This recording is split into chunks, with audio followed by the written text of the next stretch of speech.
Ladies and gentlemen.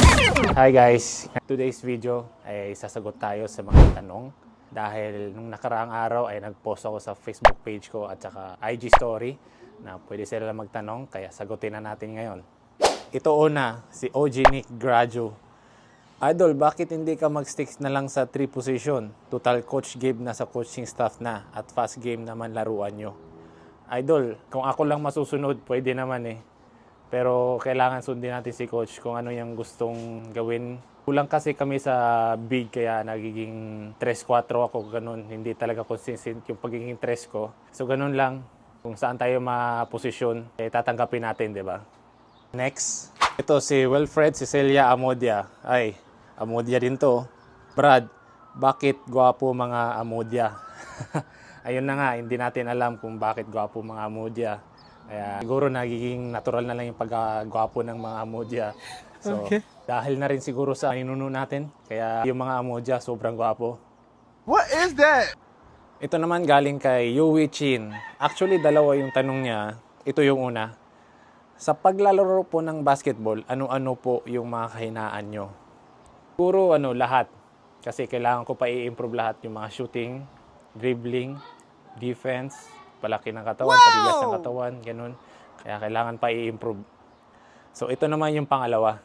May mga bagay po ba na muntik na maging hadlang ng pagiging player mo? Kung meron man, ano po yun? Actually, wala no. Kasi nung nag-start ako ng basketball, talagang nai-enjoy ko eh. Ayun. Kaya salamat sa tanong. Ito naman galing kay Myrim Ampad.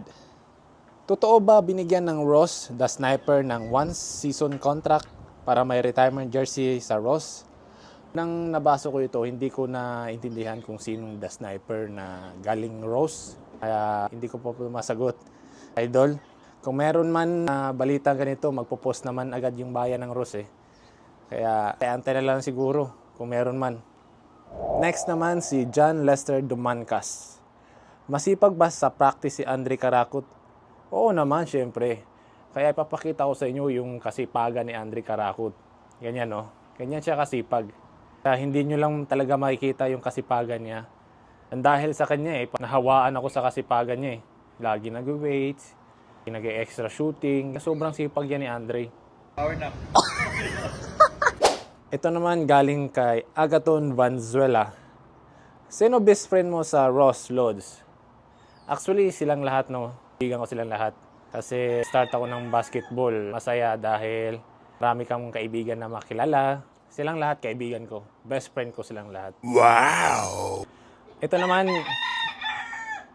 naman galing kay Phil Matthew.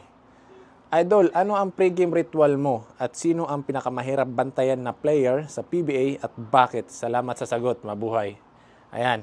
Una yung ritual, which is kakain ako ng paborito kong pagkain. Nilagang baboy and pritong isda. Then pagdating sa venue, shooting, dribbling, stretching, ganyan. And then pagkatapos nun, meditate ako ng mga 5 minutes. Ganyan yung ritual ko before the game. Pakalawa mong tanong, Lods, sino pinakamahirap bantayan? Siyempre, Lods, si Junmar. Laki-laking tao eh. Mahirap talaga bantayan yun. Siguro lahat naman, mahirap bantayan lahat. Kasi magaling lahat eh. Ito naman galing kay Siya. Which teammates are single?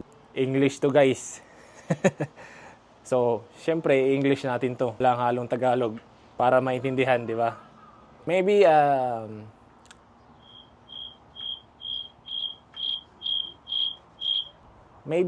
the single right now on our team is Anton Asisio, I think.